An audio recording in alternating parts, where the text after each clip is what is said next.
चलिए दोस्तों, हम बात करते हैं 10th क्लास के एनसीईआरटी के अकॉर्डिंग साइंस सब्जेक्ट के चैप्टर नंबर 2 की, जो एक केमिस्ट्री का चैप्टर है।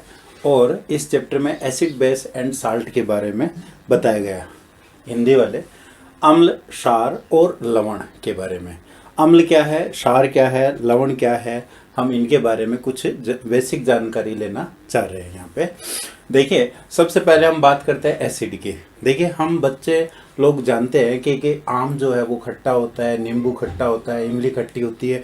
तो ऐसे जो पदार्थ है जो स्वाद में क्या होते हैं, खट्टे होते हैं। तो दीज आर द सोरो इन टेस्ट। जो खाद्य पदार्थ है जो स्वाद में खट्टे होते हैं वो एसिड होते हैं। They turn blue litmus to red, यानी ऐसे जो पदार्थ है जो लिटमस पत्र को, नीले को लाल कर देते हैं, उनको हम क्या कहते हैं, एसिड। और they give H+ ion in the aqua solution. जो जलीय विलयन में H+ आयन देते हैं उनको हम क्या कहते हैं, एसिड कहते हैं।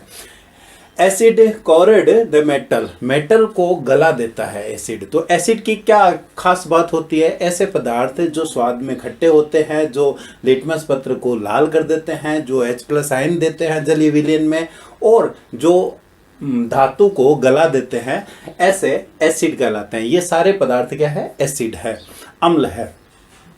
अम्ल दो प्रकार के होते हैं, एक स्ट्रॉन्ग एसिड, एक वीक बेस। वीक एसिड और एक स्ट्रॉन्ग एसिड है। दोनों का क्या मतलब है, स्ट्रॉन्ग का क्या मतलब है। देखिए, हम केमिस्ट्री की भाषा में स्ट्रॉन्ग शब्द का मतलब बोले तो ये है कि अगर हम किसी अम्ल को पानी में डालते हैं और वह 100% आयनित हो जाता है, पूर्णतः आयनित हो जाता है, जितने पार्टिकल हम पानी में डालते हैं वो सारे के सारे आयन बन जाते हैं, आयनों में विभक्त हो जाता है, तो वो स्ट्रॉन्ग एसिड कहलाता है। और यदि वह 100% आयनित ना होकर के कुछ कम होता है तो वह वीक एसिड कहलाता है। तो स्ट्रॉन्ग एसिड में हाइड्रोक्लोरिक एसिड यानी HCl और सल्फ्यूरिक एसिड जैसे H2SO4, नाइट्रिक एसिड आदि इसके एग्जाम्पल है। और कार्बनिक एसिड जैसे एसिटिक एसिड है, ऑक्जेलिक एसिड है, सिट्रिक एसिड है, इनमें कार्बन होता है इसलिए कार्बनिक एसिड कहलाते हैं। और कार्बनिक एसिड जो है वो वीक एसिड होते हैं, वो पानी में पूर्णतः आयनित नहीं होते। अब हम दो प्रकार की बात करते हैं, एक होता है कंसंट्रेट एसिड एंड एक होता है डाइल्यूट एसिड। कंसंट्रेट को हम हिंदी में बोलते हैं सांद्र एसिड, और एक होता है तनु अम्ल। तनु अम्ल और सांद्र अम्ल का क्या मतलब है।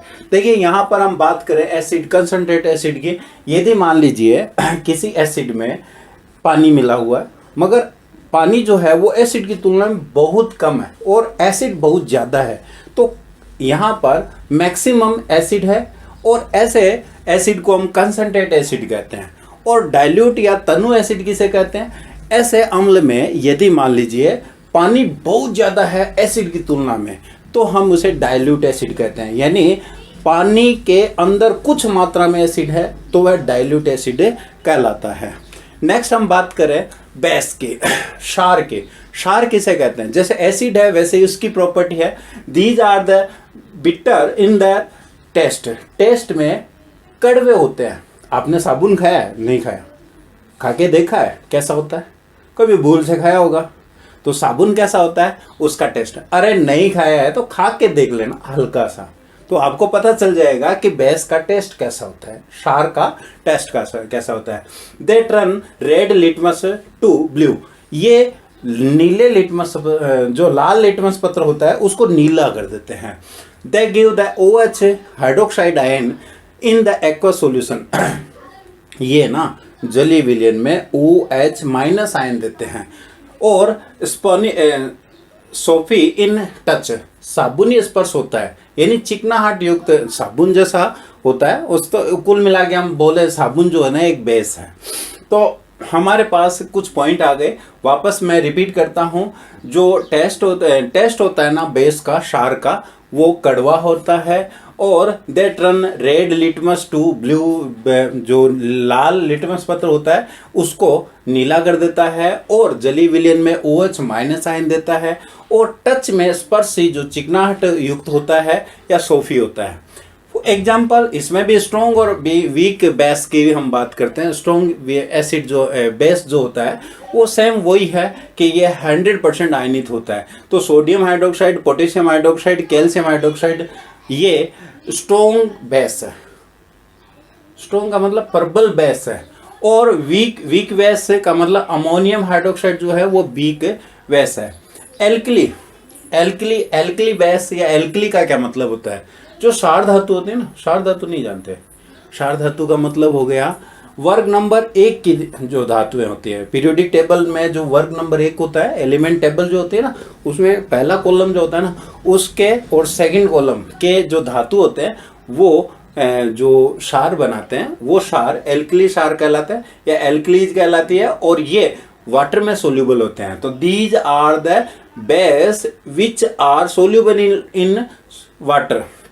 For example sodium hydroxide alkali water है। नेक्स्ट हम बात करें इंडिकेटर। जब अम्ल और क्षार की बात करते हैं तो हमें यह पता होना चाहिए कि अम्ल को पहचाने कैसे, क्षार को पहचाने कैसे। उनको पहचानने के लिए हम कुछ सूचक काम में लेते हैं, इंडिकेटर काम में लेते हैं। इंडिकेटर क्या होता है? जो अम्ल अथवा क्षार से अलग अलग व्यवहार दर्शाता है, और जिसके कारण हमें पता चल जाता है कि यह अम्ल है या क्षार है। किसी कंपाउंड से हम, यदि किसी पदार्थ से हम अम्ल और क्षार की अभिक्रिया करवाते हैं या रिएक्ट करवाते हैं, तो ये अपना कलर या गंध चेंज कर देता है, और जिससे हम ये पता लगा पाते हैं कि दिया गया पदार्थ अम्ल है या क्षार है। तो ऐसे पदार्थ जो अपनी गंध और जो स्मेल है उसमें अंतर शो करते हैं इन अम्ल और क्षार के साथ, वो हमें इंडिकेटर के रूप में प्रेजेंट करते हैं, वो इंडिकेटर के रूप में होते हैं। These are the substance which change their colour and smell in the different type of the substance. अलग अलग सबस्टेंस के साथ ये अलग अलग प्रकार का व्यवहार करते हैं कलर और स्मेल में, तो वो क्या कहलाएंगे? इंडिकेटर कहलाएंगे। या हम एसिड और बेस के लिए इंडिकेटर पढ़ रहे हैं। तो टाइप्स ऑफ इंडिकेटर, कितने प्रकार के इंडिकेटर होते हैं, किस प्रकार के सूचक होते हैं? पहला है first natural indicator. Natural indicator का क्या मतलब है? प्रकृति से प्राप्त होने वाला। भाई जो इंडिकेटर प्रकृति से प्राप्त होता है वो नेचुरल इंडिकेटर है। तो these indicator found in the nature in plant called the natural indicator. For example litmus paper, आपने जो नाम सुना है ना, वो लिटमस के एक प्लांट, एक पौधा है, उससे बनता है। जैसे कागज होता है ना, वैसे ही ये लिटमस होता है। तो ये लिटमस पेपर बनता है, वो एसिड के साथ तो रेड कलर देता है और बेस के साथ नीला कलर देता है। तो ये एक इंडिकेटर है। दूसरा है टर्मरिक एसिड। टर्मरिक का मतलब होता है हल्दी। अरे हाँ, वही घर वाली किचन में जो काम में लेते हैं ना वो। अच्छा। तो किचन में जो टर्मरिक काम में आती है वो भी एसिड और बेस के साथ अलग अलग व्यवहार दर्शाती है। एसिड के साथ तो इनका कोई कलर चेंज नहीं होता, जबकि बेस के साथ यानी क्षार के साथ ही ये नारंगी लाल कलर हो जाता है। आपने नहीं देखा, चलो एक काम करते हैं, आज एक काम करना, हल्दी कुछ लगा लेना कपड़े पर, और जब इसको धोगे यानी बेस के साथ रिएक्ट करोगे तो ये पहले पीला था, और बेस के साथ मतलब साबुन के साथ ये धोगे तो ये लाल कलर में चेंज हो जाता है। इसका मतलब टर्मरिक एक इंडिकेटर है जो बेस और एसिड दोनों में आइडेंटिफिकेशन करवाती है। सेकंड है सिंथेटिक इंडिकेटर। सिंथेटिक इंडिकेटर का क्या मतलब है? ऐसे इंडिकेटर जिनका निर्माण किया गया है एसिड बेस को बनाने के लिए किसी लेबोरेटरी में। These are the chemical substance. ये एक केमिकल होते हैं जिनका हमने निर्माण किया। फॉर एग्जाम्पल मेथिल ऑरेंज एक सिंथेटिक इंडिकेटर है जो एसिड और बेस को पहचान करता है। देखिए यहाँ पर मैंने ये पट्टी दिखा रखी है। इस पट्टी में आपको ये दिखाया गया है कि अगर मेथिल ऑरेंज है तो एसिड के साथ ये ऑरेंज रंग देता है, जबकि बेस के साथ ये येलो कलर देता है। इससे हम एसिड और बेस को पहचान सकते हैं। ठीक इसी प्रकार फिनोफ्थलीन जो है वो एसिड के साथ रंगहीन कलर देता है, कोई रंग नहीं देता, जबकि बेस के साथ यह पिंक कलर यानी जो गुलाबी कलर जो है वो देता है। कैसे पता चले? चलिए मान लीजिए आपने एक बेस लिया, कोई क्षार लिया एक ट्यूब में, उसमें फिनोफ्थलीन की एक बूंद डाली, तो बूंद डालते ही उसमें कलर आ जाता है कैसा? गुलाबी। और मान लीजिए आपने एसिड लिया और एसिड के अंदर एक बूंद डाल दी आपने फिनोल्फथालीन की, तो कोई रंग नहीं आता, तो इससे पहचान हो जाती है। थर्ड है ऑल्फैक्टरी इंडिकेटर। ऑल्फैक्टरी इंडिकेटर का क्या मतलब है? ऐसे इंडिकेटर जो तीक्ष्ण गंध उत्पन्न करते हैं। जैसे ये इंडिकेटर जो है वो किसी सब्सटेंस के साथ गंध उत्पन्न करते हैं और स्मेल जो ओडर जो आता है इनका, उससे हम एसिड और बेस की पहचान कर पाते हैं। तो these substance have the different odour in the acid and base. ऐसे कुछ पदार्थ जो हमारे एसिड और बेस के साथ अलग अलग कलर देते हैं। जैसे वेनिला एसेंसी जो है वो एसिड में इसकी जो ओडर है, गंध है, वो बढ़ जाती है और बेस में इस पे कोई प्रभाव नहीं पड़ता। इसी प्रकार कोलोवी ऑयल जो होता है, कोलोवी ऑयल का मतलब है लौंग का तेल। लौंग के तेल में एसिड में इसकी जो स्मेल है, ओडर है, गंध है, वो बढ़ जाती है और बेस में इसकी गंध जो है वो कम हो जाती है। तो इस प्रकार से हम इनके द्वारा पहचान सकते हैं, ऑल्फैक्टरी इंडिकेटर द्वारा, कि कौन सा एसिड है और कौन सा बेस है। चलिए हम बात करते हैं chemical property of the acid and base. क्या क्या है केमिकल प्रॉपर्टी? रिएक्शन। देखिए, reaction of the metal with metal, अगर मेटल के साथ एसिड और बेस की रिएक्शन होती है तो दोनों सेम होती है। दोनों में ही क्या होता है कि जो एसिड है वो रिएक्शन करके आपका मेटल के साथ, और बेस भी जो है वो मेटल के साथ रिएक्शन करके साल्ट और हाइड्रोजन गैस देता है। तो एसिड जैसे फॉर एग्जांपल हाइड्रोक्लोरिक एसिड हो गया और जिंक इसमें मेटल हो गया, इन दोनों की रिएक्शन हो गई तो जिंक क्लोराइड ZnCl2 बना। ZnCl2 क्या है? एक साल्ट है।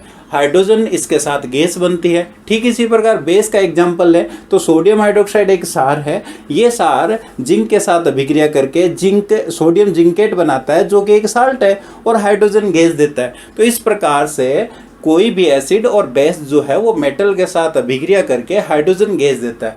अब बात आती है हाइड्रोजन गैस का टेस्ट कैसे करें। मान लीजिए एक टेस्ट ट्यूब लेते हैं, टेस्ट ट्यूब में अम्ल या क्षार डाल देते हैं, उसमें धातु का टुकड़ा डाल देते हैं। मेटल का टुकड़ा डालने के बाद उसमें एक गैस निकलती है, वो कौन सी गैस होगी? हाइड्रोजन गैस है। अब इस हाइड्रोजन गैस को हम जानते हैं कि हाइड्रोजन गैस जो है वो जलनशील होती है, इसलिए हम जलती हुई दिया सलाई इसके ऊपर ले जाते हैं तो टेस्ट ट्यूब के अंदर यह जलने लगती है। इससे हमें ये वेरीफाई हो जाता है कि निकलने वाली गैस जो है वो हाइड्रोजन गैस है।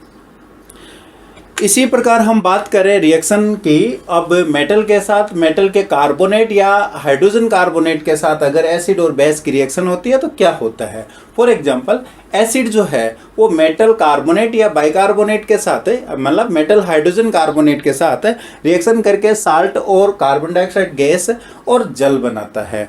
इस रिएक्शन, इसके एग्जाम्पल को हम देखें, जैसे HCl एक एसिड है और ये सोडियम कार्बोनेट के साथ रिएक्शन करता है जो कि क्या बनाता है? सोडियम क्लोराइड एक साल्ट बनाता है इस फॉर्मूले के अकॉर्डिंग, और कार्बन डाइऑक्साइड गैस और साथ में क्या देता है? Water molecules. इसी प्रकार यदि हम सोडियम का बाइकार्बोनेट लें या हाइड्रोजन कार्बोनेट लें तो ये सोडियम बाइकार्बोनेट हो गया। ये HCl के साथ रिएक्शन करके क्या देता है?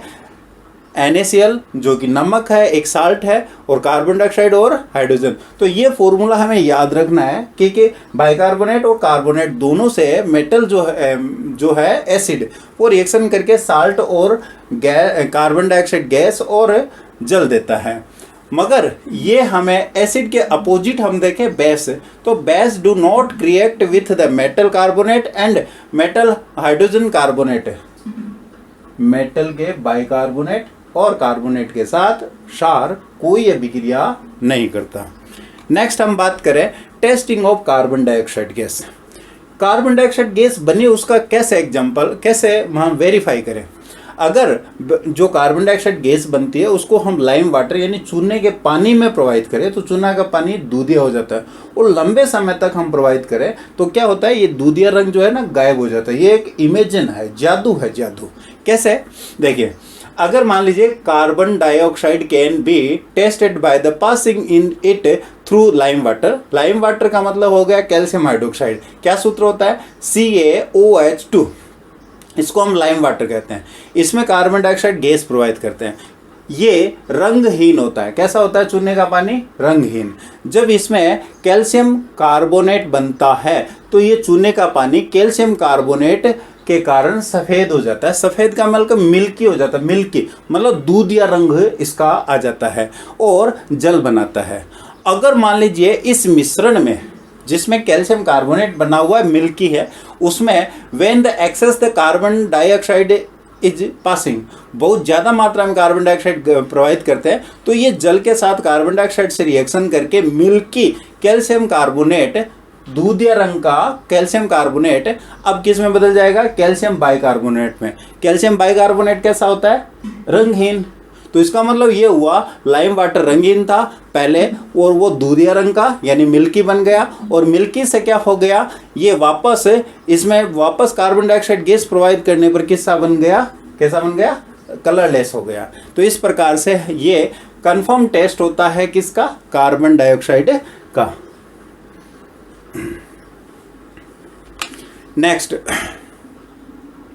नेक्स्ट हम बात करते हैं reaction of the acid base with each other. दोनों आपस में रिएक्शन करते हैं, अम्ल और क्षार, तो क्या होता है? देखिए इसका सीधा सा फॉर्मूला है, acid and base react with each other make salt and water. अम्ल और क्षार आपस में मिलते हैं तो लवण बनता है और जल बनता है। For example HCl react with sodium hydroxide make NaCl plus जल, दोनों बनाते हैं। तो इसका मतलब ये हुआ कि HCl जो है वो अम्ल है, सोडियम हाइड्रोक्साइड जो है वो क्षार है। इन दोनों की अभिक्रिया हुई तो क्या बना? लवण बना और क्या बना? जल। तो ये रिएक्शन जो है वो न्यूट्रलाइजेशन रिएक्शन कहलाती है। न्यूट्रलाइजेशन रिएक्शन क्यों कहलाती है? इसका कारण है व्हेन, इसकी डेफिनेशन सुन लेते हैं पहले, when the acid and base react to form the water and salt called the neutralisation reaction. Neutralisation reaction किसे कहते हैं? अम्ल और क्षार की रिएक्शन से साल्ट का निर्माण होना और जल का बनना न्यूट्रलाइजेशन अभिक्रिया। न्यूट्रलाइजेशन का मतलब है उदासीनीकरण अभिक्रिया। उदासीनीकरण क्यों कहते हैं? न्यूट्रल हो जाता है, इसका मतलब एसिड और बेस अपनी प्रॉपर्टी को खो देते हैं, लॉस कर देते हैं, अपने गुणों को खो देते हैं, और गुण को खोने के कारण हम इसे क्या कहते हैं? न्यूट्रल हो गया ये। न्यूट्रल का मतलब है अपना अम्लीय गुण और क्षारीय गुण खो देता है और लवण बना लेता है जो कि उदासीन होता है। इसलिए हम इसे क्या कह देते हैं? उदासीनीकरण। यानी ये अम्लीय गुण दर्शा रहा है, ये क्षारीय गुण दर्शा रहा है। जब इन दोनों की आपस में अभिक्रिया हुई तो क्या बना? लवण। लवण में न तो अम्लीय गुण है न क्षारीय गुण है, ये उदासीन है। उदासीन होने के कारण हम इसे क्या कहेंगे? उदासीनीकरण अभिक्रिया। वास्तव में इस अभिक्रिया में होता क्या है? चलिए हम बात करते हैं। It involve the H+ ion and OH ion together to generate the water. वास्तव में इन अभिक्रियाओं में एक H+ आयन और एक OH- आयन आपस में एक दूसरे से मिल करके जल बनाते हैं, और यही वास्तव में रियल में रिएक्शन कहलाती है उदासीनीकरण अभिक्रिया। नेक्स्ट बात करते हैं हम reaction of the metallic oxide with acid. Metallic oxide किसे कहते हैं? मेटेलिक ऑक्साइड का मतलब हो गया एक धातु अगर ऑक्सीजन से अभिक्रिया करके ऐसे यौगिक बना देता है जिसमें धातु और ऑक्सीजन हो तो हम उसे क्या कहेंगे? Metallic oxide. और मेटेलिक ऑक्साइड प्रकृति में कैसा होता है? बेसिक मतलब क्षारीय होता है। जैसे कैल्शियम ऑक्साइड है, मैग्नीशियम ऑक्साइड है, तो इनको हम क्या कहते हैं? Metallic oxide. और मेटेलिक ऑक्साइड जब एसिड से रिएक्शन करता है तो क्या बनाता है? बेस क्यों बनाता है? साल्ट बनाता है। क्यों? क्योंकि मेटेलिक ऑक्साइड खुद बेसिक होता है और बेस और एसिड की रिएक्शन होती है तो क्या बनेगा? साल्ट है, तो साल्ट बनेगा। इसलिए यहाँ पर हम सीधा सा कह सकते हैं acid and metallic oxide react होते हैं, एक दूसरे से अभिक्रिया करते हैं तो साल्ट बनाते हैं और प्लस से जल बनता है। ठीक इसी प्रकार reaction of the non metallic oxide with the base. अगर मान लीजिए ऐसा ऑक्साइड नॉन मेटेलिक है जिसमें धातु नहीं है, मतलब अधातु मतलब क्लोरीन है, फ्लोरीन है, या इस प्रकार के ये जो कंपाउंड है वो नॉन मेटल कहलाते हैं। और नॉन मेटल के ऑक्साइड मतलब ऑक्सीजन से बने हुए यौगिक अगर बेस के साथ अभिक्रिया करते हैं तो क्या बनाते हैं? वही साल्ट प्लस जल। साल्ट क्यों कहलाते हैं? क्यों बनाएंगे? क्योंकि नॉन मेटेलिक ऑक्साइड नेचर में कैसे होते हैं? एसिड होते हैं। और एसिड और बेस आप जानते हैं तो क्या बनता है, साल्ट बनता है। तो इसके एग्जाम्पल हम ले लेते हैं। मान लीजिए यहाँ पर एसिड और मेटेलिक ऑक्साइड को हमने ले लिया कैल्शियम ऑक्साइड, और इसी प्रकार एसिड को ले लिया HCl। इन दोनों की रिएक्शन करवाई तो हमने क्या बना लिया, कैल्शियम क्लोराइड और जल। कैल्शियम क्लोराइड क्या है, साल्ट। यहाँ पर मेटेलिक ऑक्साइड का क्या एग्जाम्पल दिया, कैल्शियम ऑक्साइड, और यहाँ कैल्शियम क्या बना, क्लोराइड, और यहाँ HCl। इसकी रिएक्शन को हम देखें तो यहाँ 2 जल के अणु बनते हैं। ठीक इसी प्रकार नॉन मेटेलिक ऑक्साइड क्या होते हैं, एसिडिक नेचर होते हैं। तो उसका एग्जाम्पल हमने क्या लिया, कैल्शियम का हाइड्रोक्साइड, बेस और कार्बन डाइऑक्साइड एक नॉन मेटेलिक ऑक्साइड है। तो ये इसका एग्जाम्पल है, ये इसका एग्जाम्पल है। इन दोनों से क्या बनेगा, साल्ट प्लस जल। साल्ट का एग्जाम्पल क्या लिया हमने, कैल्शियम कार्बोनेट है। तो कैल्शियम कार्बोनेट साल्ट बनता है। तो ये इन दोनों में सेम है। अब हम बात करते हैं, what do all the acid and base have in the common. Acid और बेस में कॉमन क्या होता है, दोनों में आपस में क्या तुलनात्मक अध्ययन है। All acid have the H+ ion, very good. मगर opposite of all base have the OH- ion. क्या होते हैं, हाइड्रोक्साइड माइनस आयन रखते हैं। ऑल एसिड दीज है, जो एसिड होते हैं ना, H+ आयन को रेस्पॉन्सिबल होते हैं for the their acidic property. मतलब अम्ल H+ आयन के कारण ही अम्लीय होता है, और ये H+ आयन डोनेट करता है, इसलिए ये एसिड होता है। जबकि बेस जो होता है वो OH- आयन के कारण से क्षार होता है। These OH ion responsible for the basic nature, यानी इसमें OH- आयन प्रेजेंट है, इसलिए वह क्षारीय गुण दर्शाता है। और क्षारीय गुण दर्शाना इसका OH- आयन के कारण है, और अम्लीय गुण दर्शाना इसका H+ आयन के कारण है। अब हम बात कर लेते हैं इनमें डिफरेंट क्या है, अंतर क्या है। देखिए, हम एसिड और बेस में अंतर पढ़ लेते हैं। टेस्ट में खट्टे होते हैं, एसिड कैसे होते हैं, खट्टे। बेस क्या होता है, टेस्ट में बिट्रे होते हैं। बिटर मतलब क्या, क्षारीय मतलब कड़वे होते हैं। Produce the hydrogen ion when they mix with water. अगर ये पानी के अंदर मतलब घोले जाते हैं तो H+ आयन हाइड्रोक्साइड आयन देते हैं, H+ आयन हाइड्रोजन आयन देते हैं। जबकि produce the hydroxide ion when mix with water, अगर पानी में हम इनको घोलते हैं तो ये OH- आयन देते हैं, और जबकि एसिड क्या देते हैं, H+ ion. Turn blue litmus to red, ये नीले लिटमस पत्र को लाल कर देते हैं। जबकि बेस क्या कर देता है, क्षार क्या करता है, टर्न रेड लिटमस पत्र टू लिटमस पेपर टू किसमें, ब्लू में। तो ये रेड को क्या करता था, ब्लू में। React with the metal form the hydrogen gas, और ये क्या करता है, react with the metal ions to form the insoluble compound. अब देखिए इसमें खास बात है, दोनों में हाइड्रोजन गैस तो बनती है मेटल के साथ, मगर ये हाइड्रोजन गैस देता है, जबकि ये इसके साथ इनसोल्यूबल कंपाउंड बनाता है। अगर मेटल के साथ यह अभिक्रिया करता है, मेटल आयन के साथ अभिक्रिया करता है। एग्जाम्पल है HCl, HNO3, H2SO4 आदि इसके एग्जाम्पल है। और बेस के एग्जाम्पल है सोडियम हाइड्रोक्साइड, कैल्शियम हाइड्रोक्साइड, इसी प्रकार के एग्जाम्पल है। नेक्स्ट टॉपिक हम ले लेते हैं, what do all the acid and base have in the common. ये हमने पढ़ लिया था। Next, acid and base in the water solution. जब हम पानी में इनको घोलते हैं तो वो किस प्रकार से घुलते हैं। देखिए, जब हम एसिड को पानी में घोलते हैं तो एसिड को हम रिप्रेजेंट करते हैं H+ आयन से, और इसको पानी में घोलने पर H3O+ ऑक्सोनियम आयन या हाइड्रोनियम आयन बनता है। हाइड्रोनियम आयन जो है वो H3O+ के रूप में दर्शाया जाता है। वैसे हम एक बात बताएं कि अम्ल और क्षार में केवल H+ आयन और OH- आयन का अंतर होता है। H+ आयन जो है वो रिप्रेजेंट करता है अम्ल को, और OH- आयन रिप्रेजेंट करता है क्षार को। मगर केवल H+ आयन अकेला नहीं रहता, और केवल OH- आयन अकेला नहीं रहता।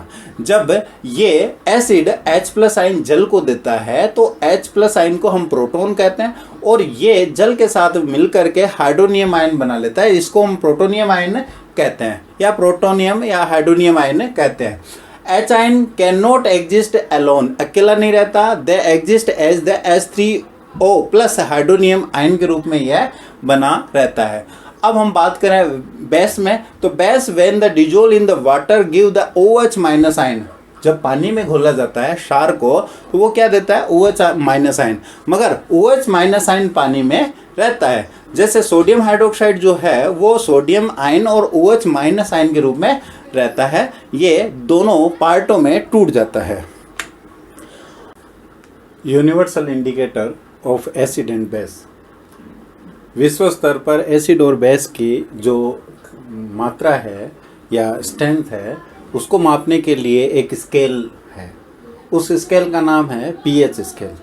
पीएच स्केल का फुल फॉर्म होता है power of H+ ion, hydrogen ion की सक्रिय सांद्रता का घात। और इसे हम केमिस्ट्री के फॉर्मूले में रिप्रेजेंट करते हैं log माइनस pH बराबर minus log 10 to the base H+ ion की सक्रिय सांद्रता। इस द्वारा हम किसी भी अम्ल और क्षार के अम्ल या क्षारीयता को माप सकते हैं। और इस मापने के लिए 0 से 14 तक का एक बैंड है, पट्टी है, और इस पट्टी के कारण हम इसे स्केल कहते हैं, जिस पर अलग अलग कलर है।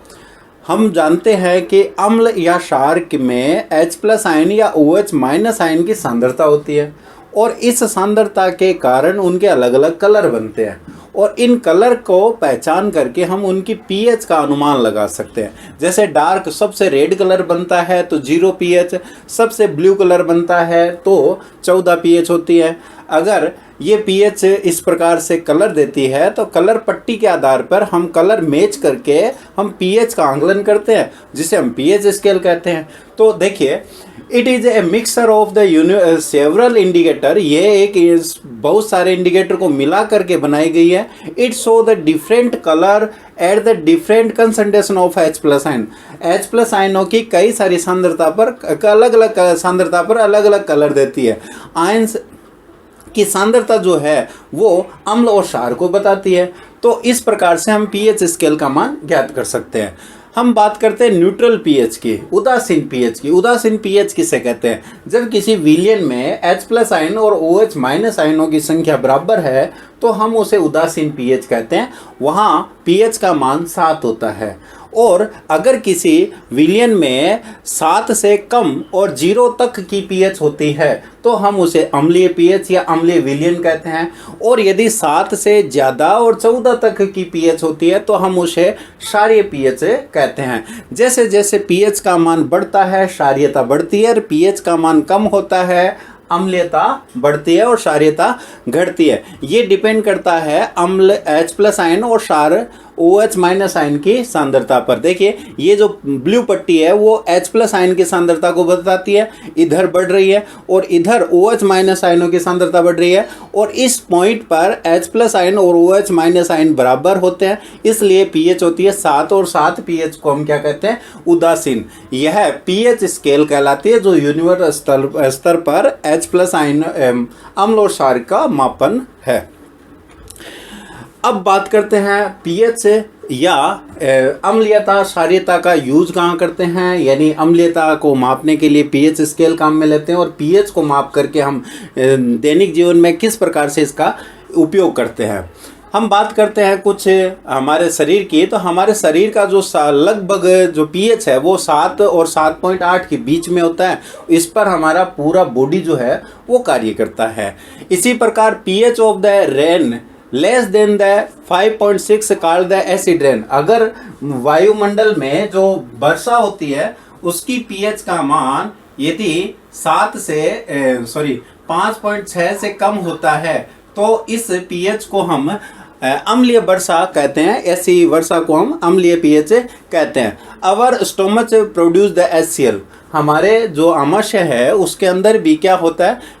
HCl बनता है, और हम उसे कहते हैं गैस बनती है HCl।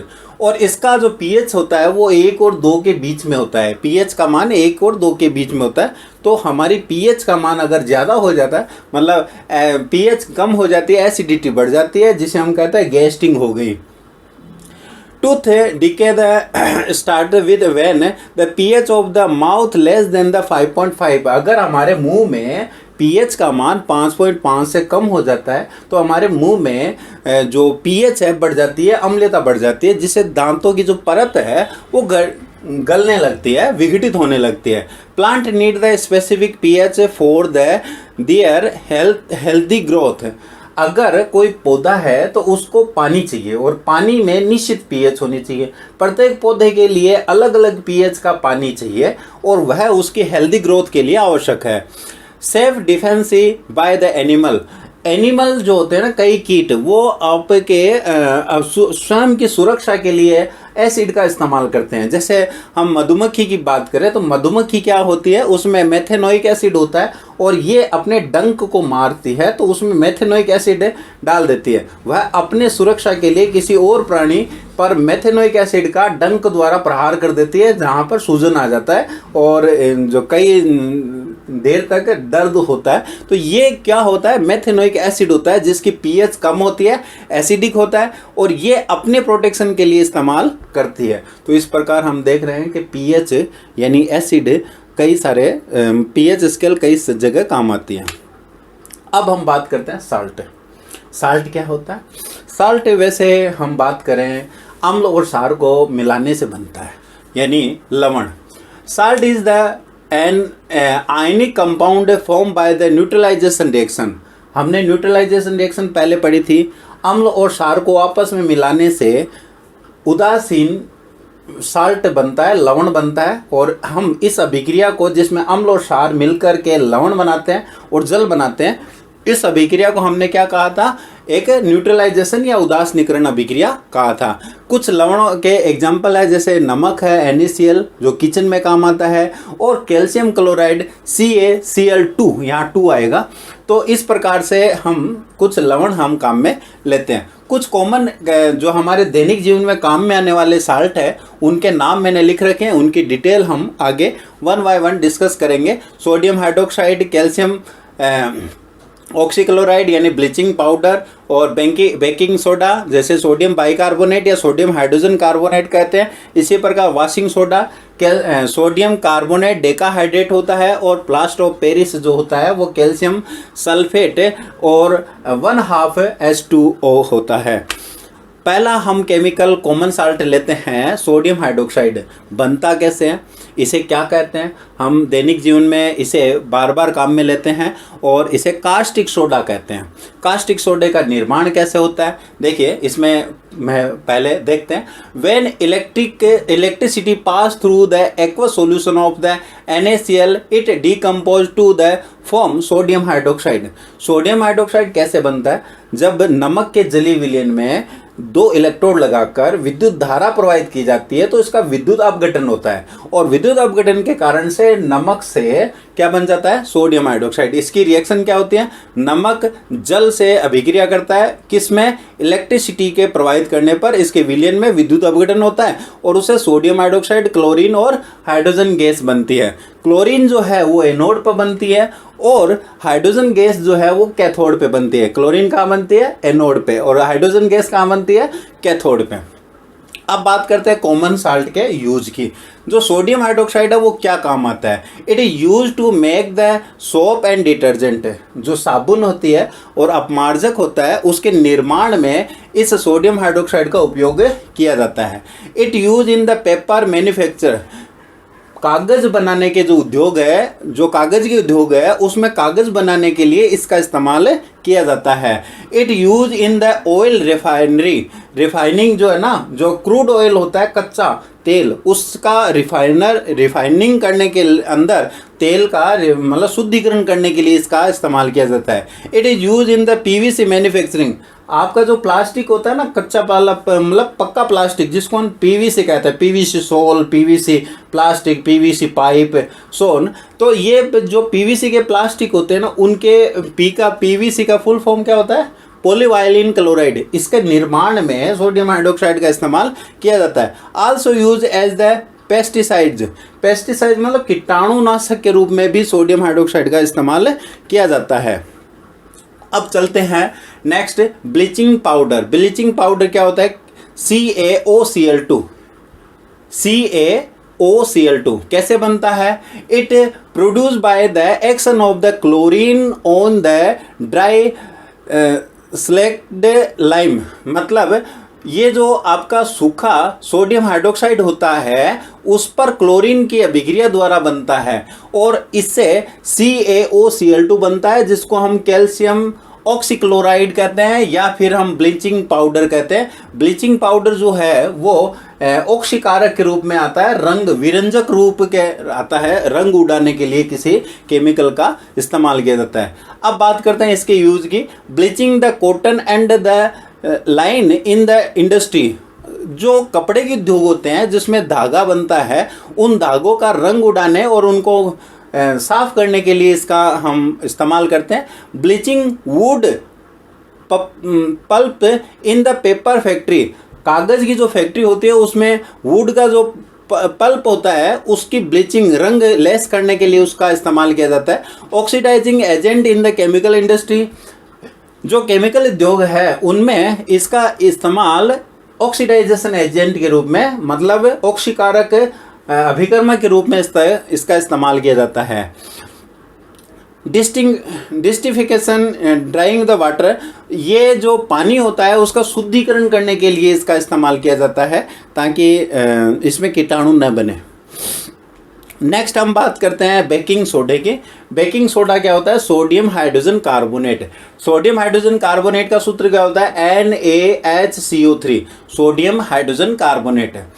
NaCl प्लस जल plus carbon dioxide plus ammonia, इन सब को मिलाने से अपने पास अमोनियम क्लोराइड और सोडियम हाइड्रोजन कार्बोनेट बनता है। वापस सुन लें, देखिए नमक, जल और कार्बन डाइऑक्साइड और अमोनिया, इन सब को मिलाने से अमोनियम क्लोराइड और सोडियम बाइकार्बोनेट बनता है, जिसे हम सोडियम हाइड्रोजन कार्बोनेट कहते हैं, जो कि बेकिंग सोडा कहलाता है। बेकिंग सोडे को हम मीठा सोडा या खाने का सोडा भी कहते हैं, जो हमारे किचन में काम में लिया जाता है बहुत सारे पकवान बनाने में। ये बहुत काम की चीज़ है।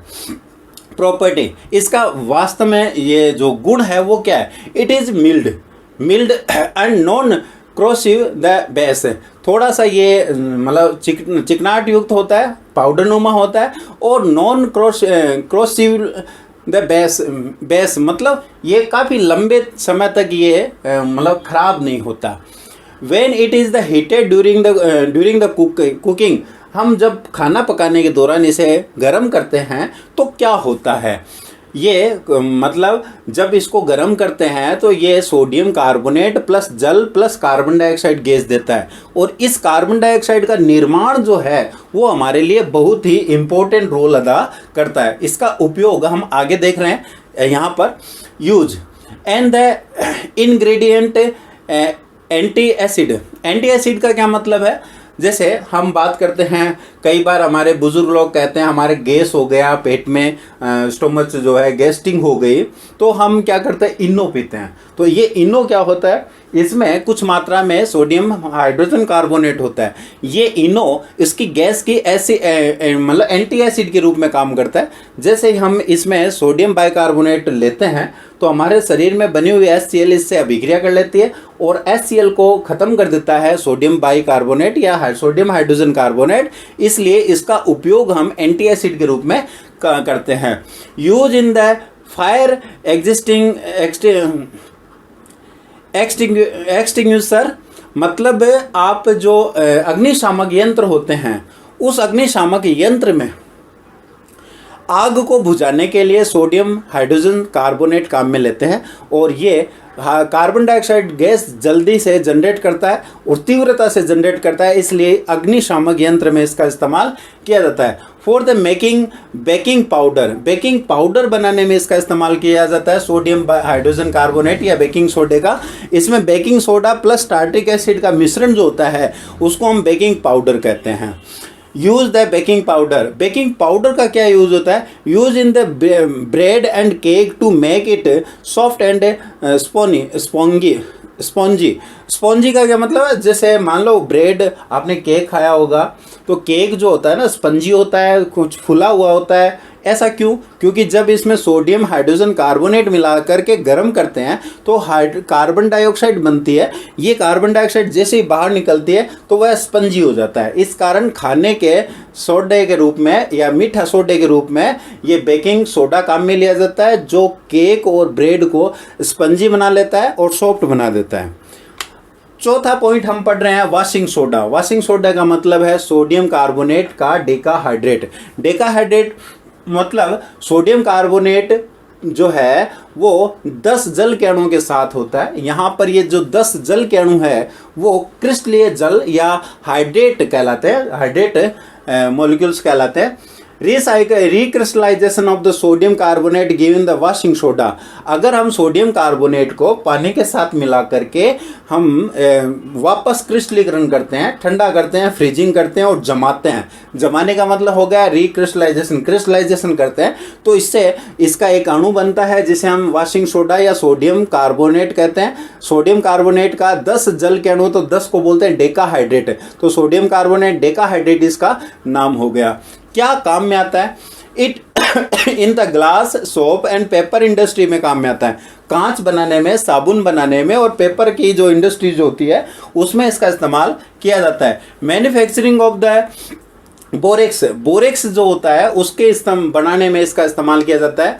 Cleaning the agent in the house, घर में साफ सफाई के रूप में क्लीनिंग एजेंट के रूप में इसका इस्तेमाल किया जाता है। Removing the hardness of the water, आप जानते हो पानी कठोर होता है और एक होता है सॉफ्ट, तो कठोर पानी को सॉफ्ट पानी या मतलब मृदु जल में बदलने के लिए इसका इस्तेमाल किया जाता है।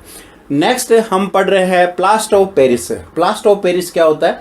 प्लास्टर ऑफ पेरिस होता है calcium sulphate dot half H2O, आधा जल का अणु। कैसे इस्तेमाल करते हैं इसका?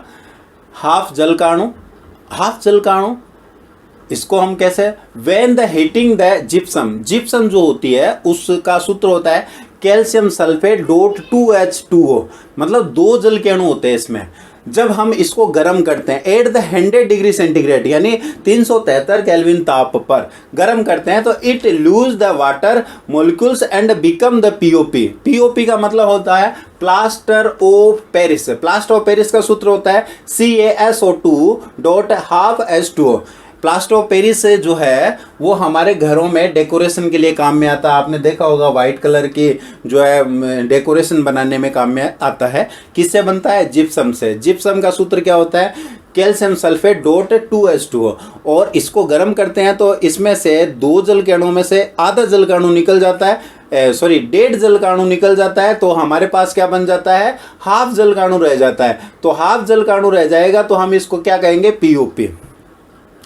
It is a white powder on the mixing with the water it change in the gypsum। अगर हम इस, देखिए ये POP जो होता है ना वाइट पाउडर के रूप में होता है, अगर हम इसे पानी के साथ मिला करके वापस इसे कुछ देर के लिए छोड़ देते हैं तो ये 1.5 जल का अणु और आधा जल का अणु वापस इसमें मिल जाता है। मतलब ये 1.5 तो इसके पास होता है, सॉरी आधा तो होता है, 1.5 और मिल जाता है, वापस ये 2 में बदल जाता है और 2 जब बन जाएगा तो ये जिप्सम कहलाएगा। तो जिप्सम में और पीओपी में क्या अंतर होता है? जल के अणु का अंतर होता है। पीओपी क्या काम आता है? ध्यान में होगा पीओपी? नहीं, देखिए डॉक्टर जो है वो आपका using to support the fracture bone. Fractured bone जो होती है ना, टूटी हुई हड्डी, उसके ऊपर प्लास्टर को लेप करते हैं वाइट कलर का, वो पीओपी तो होता है। अच्छा, for the making toy and decoration material, जो हमारे घर में मूर्तियां वगैरह होती हैं ना, खिलौने होते हैं मिट्टी के बने हुए, वाइट कलर की मिट्टी होती है, वो मिट्टी जो है वो पीओपी होती है। For the making the surface smooth, किसी सतह को चिकनाहट करने के लिए। आप नहीं जानते हमारे घर में जब हम कलर करवाते हैं तो आजकल कई प्रकार के वाल कलर होते हैं, तो वाल कलर होने से पहले उसे स्मूथ चिकनाहट दिया जाता है और उसमें पीओपी की जाती है। और पीओपी करना मतलब स्मूथ बनाना होता है। ये था आपका जो चैप्टर एसिड बेस वाला, और एसिड बेस का जो पूरा टॉपिक है वो हमने NCERT सॉल्यूशन के अकॉर्डिंग पढ़ा है और बुक के अकॉर्डिंग पढ़ा है। मेरे ख्याल से आपको समझ में आया होगा। मैं कोशिश करता हूँ इसके और समझाने की। तो मैंने ये जो मेथड है वो इसलिए यूज़ किया है ताकि आपको मटेरियल में रिएक्शन में समझने में प्रॉब्लम नहीं आए और लिखा हुआ स्पष्ट दिखाई दे और आपको मेरी आवाज़ भी सुनाई दे। तो ये मेथड मैंने इसलिए इस्तेमाल किया था। वैसे मैं बोर्ड पे भी समझा सकता था, मगर बोर्ड पे एक एक बात को लिखने में टाइम लगता है और वीडियो जो है काफ़ी लंबा हो जाता है। धन्यवाद।